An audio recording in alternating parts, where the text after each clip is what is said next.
Tout s'est joué en à peine 5 minutes. 5 petites minutes, oui, suffisantes pour faire vaciller durablement l'équilibre politique français. François Bayrou venait de lancer sa dernière sommation. Dans sa tête, l'affaire était pliée, le cornu était coincé, enfermé dans le piège qu'il avait lui-même soigneusement tendu. Il ne lui restait plus qu'à regarder le jeune chef du gouvernement s'effondrer devant tout le monde. Mais Sébastien Lecornu s'est redressé. Et là, d'une voix calme, il a prononcé une phrase qui a fait passer un frisson dans les rangs les plus feutrés du pouvoir français. Ce n'était plus une passe d'armes entre responsables politiques, c'était l'instant précis où tout Paris comprit que le véritable rapport de force n'était pas celui qu'on croyait. Bayrou avait voulu enfermer son adversaire. Ironie cruelle, c'est lui qui venait d'entrer dans la cage. Ce matin-là, dans les couloirs de l'Élysée, l'air semblait plus lourd que d'habitude. François Bayrou, vétéran respecté de la scène nationale, homme habitué aux longues manœuvres et aux coups calculés, s'apprêtait à jouer ce qu'il imaginait être son grand numéro. Peut-être même le plus brillant de sa carrière. Dans son esprit, il allait démontrer publiquement l'incompétence de Sébastien Lecornu et sauver la France d'un gouvernement qu'il jugeait insuffisant. Ce qu'il ne savait pas, c'est que Lecornu avait anticipé chacun de ses mouvements. Le nouveau Premier ministre n'était pas l'homme que Bayrou croyait connaître. Derrière l'apparence lisse du technocrate se cachait un stratège redoutable formé par des années d'observation silencieuse des mécanismes du pouvoir. Mais personne ne le savait encore. Personne, sauf Macron peut-être, qui observait la scène avec un sourire en coin. L'affrontement commence dans le salon doré de l'Élysée. Bayrou entre, avec sa prestance habituelle, cette autorité naturelle que lui confère 40 ans de politique française. Il salue Lecornu d'un hochement de tête condescendant, persuadé de sa supériorité. « Monsieur le Premier ministre, dit-il avec un ton qui ne trompe personne sur ses intentions, j'espère que vous mesurez la gravité de la situation économique française. » C'est le premier piège. Bayrou commence par questionner les compétences économiques de Lecornu terrain sur lequel il se croit invincible. Il évoque les déficits, la dette publique, les réformes nécessaires. Chaque question est formulée pour mettre Lecornu en difficulté devant les journalistes présents. Mais quelque chose d'inattendu se produit. Lecornu ne semble pas intimidé. Au contraire, il écoute calmement, prend des notes, et quand Bayrou termine sa première salve, il répond avec une précision chirurgicale. Non seulement il maîtrise tous les dossiers, mais il développe une vision économique d'une cohérence qui surprend même Macron. « Votre analyse est intéressante, monsieur Bayrou, » répond Lecornu avec un calme olympien. « Mais permettez-moi de vous présenter une perspective différente. » Et là, pendant 10 minutes, il déroule une stratégie économique d'une sophistication remarquable. Il parle d'innovation, de transition écologique, de repositionnement industriel. Chaque argument est documenté, chaque proposition chiffrée. Bayrou commence à comprendre qu'il s'est trompé sur son adversaire, mais l'ancien ministre refuse d'abandonner. Il passe à l'attaque suivante, la politique européenne. C'est son domaine de prédilection, celui où il pense pouvoir définitivement écraser Lecornu. « Et que comptez-vous faire de nos relations avec Bruxelles ?» lance-t-il avec un sourire ironique. La France a besoin d'une voix expérimentée sur la scène européenne, pas d'un apprenti diplomate. L'insulte est à peine voilée. Bayrou vient de traiter publiquement le Premier ministre français d'amateur. Dans l'assistance, on retient son souffle. Comment Lecornu va-t-il réagir à cette provocation? C'est là que tout bascule. Au lieu de se défendre, Lecornu fait quelque chose d'inattendu. Il se lève, s'approche de Bayrou et avec un sourire qui n'a rien d'amical, il dit « Monsieur Bayrou, votre expérience européenne est effectivement remarquable. Rappelons-nous ensemble vos plus beaux succès. » Le ton est cordial. Mais quelque chose dans la voix de Lecornu fait frissonner l'assistance. Votre gestion du dossier agricole européen, par exemple, n'est-ce pas sous votre supervision que la France a perdu 15 milliards d'euros de subventions européennes? Bayrou blêmit. Cette information n'était pas publique. Comment Lecornu peut-il la connaître? Ou encore votre négociation sur les quotas de pêche? Continue Lecornu implacablement, celle qui a coûté 2000 emplois aux pêcheurs bretons. L'ancienne ministre tente de reprendre l'initiative. Ce sont des simplifications, mais Lecornu ne lui laisse pas finir. Des simplifications, dites-le aux familles concernées, dites-le aux entreprises qui ont fermé. Votre expérience européenne, monsieur Bayrou, c'est surtout l'expérience de l'échec. C'est comme le silence qui suit est assourdissant. Personne n'ose respirer. Bayrou, l'homme qui a survécu à tous les gouvernements depuis Mitterrand, vient de se faire publiquement humilier par quelqu'un qu'il considérait comme un novice. Mais Lecornu n'en a pas terminé. Il sort de sa poche un dossier qu'il pose sur la table. Puisque nous parlons d'expérience, parlons aussi de votre gestion du modèle. Voulez-vous que nous évoquions l'affaire des assistants parlementaires européens ou préférez-vous que nous discutions des comptes de campagne de 2017? Bayrou tente une dernière manœuvre désespérée. Vous déformez la réalité. Je cite vos propres rapports. Coupe Lecornu en ouvrant le dossier. Voulez-vous que je lise les conclusions de l'audit interne de votre parti, celui que vous avez tenté de dissimuler pendant 2 ans? C'est l'estocade finale. Bayrou comprend qu'il vient de commettre l'erreur de sa vie. Face à lui, Lecornu ne ressemble plus du tout au jeune ministre inexpérimenté qu'il pensait manipuler. C'est un adversaire redoutable, parfaitement préparé, qui vient de retourner la situation avec une maestria confondante. Monsieur Bayrou, reprend Lecornu d'une voix maintenant glaciale, permettez-moi de vous rappeler une vérité simple. L'expérience sans résultat, ça s'appelle de l'incompétence. Et l'incompétence déguisée en sagesse, ça s'appelle de l'imposture. L'Assemblée est tétanisée. Personne n'a jamais vu François Bayrou se faire ainsi démonter publiquement. L'homme qui était respecté par tous les camps politiques français vient de perdre toute crédibilité en quelques minutes. Mais le pire reste à venir. Lecornu n'a pas dit son dernier mot. Voulez-vous que nous parlions de votre véritable bilan, monsieur Bayrou, 40 ans de politique française?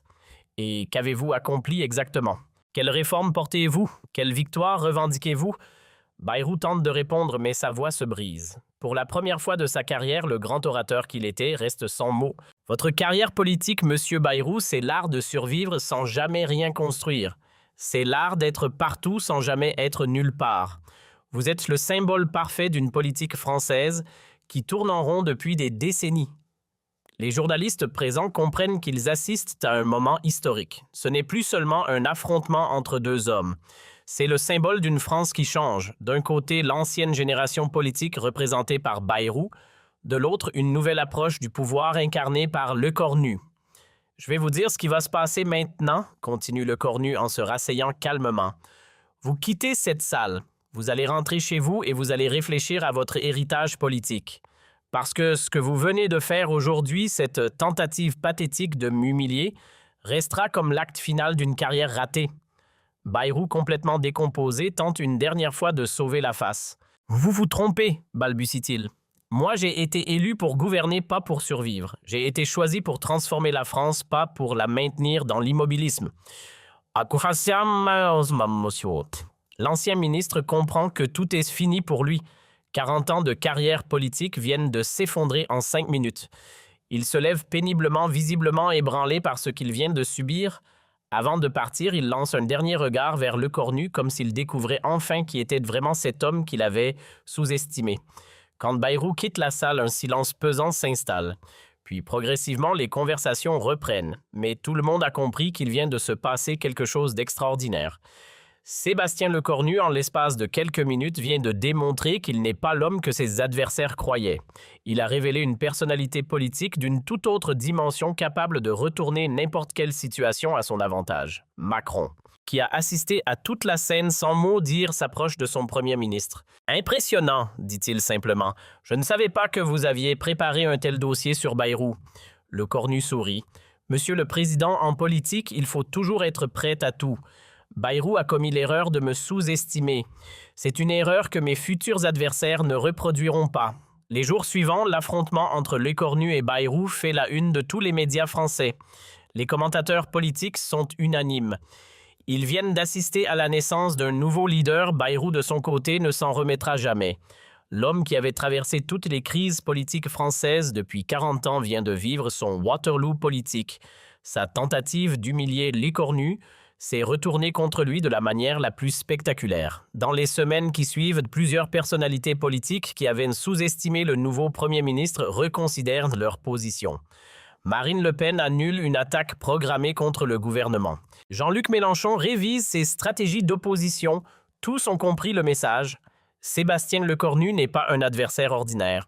François Bayrou, quant à lui, annonce quelques semaines plus tard son retrait de la vie politique active. Officiellement pour raisons personnelles. Officieusement, tout le monde sait qu'il ne s'est jamais remis de son humiliation publique face à Lecornu. L'homme qui pensait donner une leçon de politique a fini par en recevoir une définitive et implacable. Cette confrontation marque un tournant dans la politique française. Elle symbolise la transition entre une ancienne génération de politiciens et une nouvelle plus directe, plus efficace, moins respectueuse des hiérarchies traditionnelles. Lecornu a montré qu'en politique, l'expérience ne suffit pas si elle n'est pas accompagnée de résultats concrets. Mais ce qui vient de se passer va bien au-delà d'un simple affrontement personnel. Dans les minutes qui suivent l'humiliation de Bayrou, les téléphones commencent à sonner dans tout Paris. Les journalistes présents appellent leur rédaction en chef. « Vous n'allez pas croire ce qui vient de se passer », chuchote l'un d'eux dans son portable. Lecornu vient de massacrer Bayrou en direct. Les réseaux sociaux s'enflamment immédiatement. Sur Twitter, le hashtag devient tendance en moins d'une heure. Les extraits vidéo de la confrontation circulent à une vitesse folle. Bayrou vient de se faire détruire. Lecornu est un monstre politique. Les commentaires affluent par milliers. Les chaînes d'information continuent interrompre leur programme pour analyser ce qu'elles qualifient d'événements politiques majeurs. Sur BFM TV, les experts se succèdent pour décortiquer chaque phrase de l'échange. « Nous venons d'assister à la naissance d'un nouveau leader français », déclare l'un d'eux. Lecornu a montré une maîtrise politique exceptionnelle. L'analyse est tout aussi unanime. François Bayrou vient de commettre l'erreur de sa vie. Cette tentative d'humiliation s'est retournée contre lui de manière spectaculaire. Dans les bureaux de l'Élysée, l'ambiance est électrique. Les conseillers de Macron n'en reviennent pas de ce qu'ils viennent de voir. Le président a vraiment l'œil, confie l'un d'eux. Il avait vu juste sur Lecornu. Emmanuel Macron lui-même semble satisfait, mais pas surpris. En privé, il confiera plus tard « J'ai toujours su que Sébastien avait cette force en lui ». Bayrou a juste eu la malchance de la révéler au grand jour. Pendant ce temps, dans les couloirs de l'Assemblée nationale, c'est la stupéfaction générale. Les députés échangent fébrilement leurs impressions.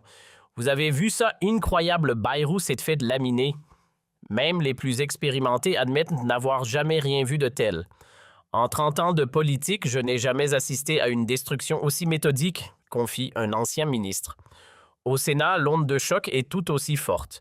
Les sénateurs pourtant habitués aux joutes politiques reconnaissent unanimement la performance exceptionnelle de Lecornu. « Ce garçon a un avenir », murmure un vétéran de la Chambre haute. Bayrou ne s'en remettra jamais. Les réactions de l'opposition politique ne tardent pas.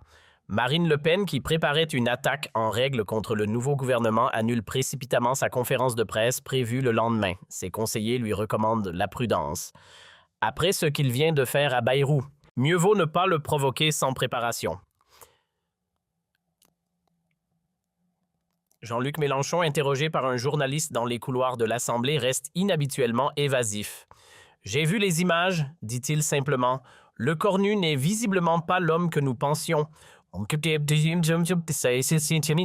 Même Éric Zemmour, pourtant jamais en manque de commentaires acerbes, préfère temporiser. Il faut analyser calmement ce qui vient de se passer. Cette prudence soudaine de l'opposition en dit long sur l'impact de la performance de Lecornu. En l'espace de quelques minutes, il a réussi à imposer le respect même à ses adversaires les plus farouches. Dans les rédactions des grands quotidiens français, c'est l'effervescence. Les éditorialistes travaillent déjà sur leurs analyses du lendemain. Au Figaro, le ton est admiratif. Lecornu vient de démontrer qu'il possède l'étoffe des grands leaders politiques. Libération titre déjà « La naissance d'un chef ». Le Monde prépare un dossier complet sur l'émergence du nouveau pouvoir français. Mais c'est peut-être l'analyse du canard enchaîné qui sera la plus cruelle pour Bayrou. L'hebdomadaire satirique prépare déjà une caricature ravageuse montrant l'ancienne ministre en train de se faire écraser par un bulldozer aux couleurs de Lecornu. Le titre prévu « Bayrou 40 ans de politique pour en arriver là ». Les conséquences de cette journée dépassent largement le cadre hexagonal. À Bruxelles, les responsables européens qui suivaient l'actualité française sont impressionnés par la prestance de Lecornu. Nous avons peut-être affaire au futur leader de l'Europe, confie un haut fonctionnaire de la Commission. À Berlin, l'entourage d'Olaf Scholz prend note de l'émergence de ce nouveau Premier ministre français. Il faudra compter avec lui dans les négociations futures, analyse un conseiller du chancelier allemand. Washington aussi suit l'affaire de près. Les services de renseignement américains mettent à jour leurs fiches sur les personnalités politiques françaises. Le profil de Lecornu passe du statut de ministre technique à celui de leader politique majeur. Pendant ce temps, François Bayrou vit les heures les plus sombres de sa carrière. Rentré chez lui dans sa propriété de Bordère, il évite soigneusement tous les appels des journalistes. Sa famille tente de le réconforter. Mais l'homme politique chevronné mesure parfaitement l'ampleur du désastre. « Fait 40 ans de carrière anéantie en 5 minutes », confie-t-il à sa femme. « Je n'aurais jamais dû sous-estimer ce garçon. » Son téléphone portable n'arrête pas de sonner. Ses anciens alliés politiques l'appellent pour prendre leur distance. Au modem, c'est que la panique. Plusieurs responsables du parti réclament déjà un congrès extraordinaire pour faire le ménage. « François nous a tous coulés », râle l'un d'eux. « Comment voulez-vous qu'on soit crédible après ça ?» Les sondeurs ne perdent pas de temps. Dès le lendemain, les premiers sondages flash montrent une chute vertigineuse de la popularité de Bayrou et une montée spectaculaire de celle de Lecornu. Tout s'est joué en à peine 5 minutes. 5 petites minutes, oui, suffisantes pour faire vaciller durablement l'équilibre politique français. François Bayrou venait de lancer sa dernière sommation. Dans sa tête, l'affaire était pliée, Lecornu était coincé, enfermé dans le piège qu'il avait lui-même soigneusement tendu. Il ne lui restait plus qu'à regarder le jeune chef du gouvernement s'effondrer devant tout le monde. Mais Sébastien Lecornu s'est redressé. Et là, d'une voix calme, il a prononcé une phrase qui a fait passer un frisson dans les rangs les plus feutrés du pouvoir français. Ce n'était plus une passe d'armes entre responsables politiques, c'était l'instant précis où tout Paris comprit que le véritable rapport de force n'était pas celui qu'on croyait. Bayrou avait voulu enfermer son adversaire. Ironie cruelle, c'est lui qui venait d'entrer dans la cage. Ce matin-là, dans les couloirs de l'Élysée, l'air semblait plus lourd que d'habitude. François Bayrou, vétéran respecté de la scène nationale, homme habitué aux longues manœuvres et aux coups calculés, s'apprêtait à jouer ce qu'il imaginait être son grand numéro. Peut-être même le plus brillant de sa carrière. Dans son esprit, il allait démontrer publiquement l'incompétence de Sébastien Lecornu et sauver la France d'un gouvernement qu'il jugeait insuffisant. Ce qu'il ne savait pas, c'est que Lecornu avait anticipé chacun de ses mouvements. Le nouveau Premier ministre n'était pas l'homme que Bayrou croyait connaître. Derrière l'apparence lisse du technocrate se cachait un stratège redoutable formé par des années d'observation silencieuse des mécanismes du pouvoir. Mais personne ne le savait encore. Personne, sauf Macron peut-être, qui observait la scène avec un sourire en coin. L'affrontement commence dans le salon doré de l'Élysée. Bayrou entre, avec sa prestance habituelle, cette autorité naturelle que lui confère 40 ans de politique française. Il salue Lecornu d'un hochement de tête condescendant, persuadé de sa supériorité. « Monsieur le Premier ministre, dit-il avec un ton qui ne trompe personne sur ses intentions, j'espère que vous mesurez la gravité de la situation économique française. » C'est le premier piège. Bayrou commence par questionner les compétences économiques de Lecornu terrain sur lequel il se croit invincible. Il évoque les déficits, la dette publique, les réformes nécessaires. Chaque question est formulée pour mettre Lecornu en difficulté devant les journalistes présents. Mais quelque chose d'inattendu se produit.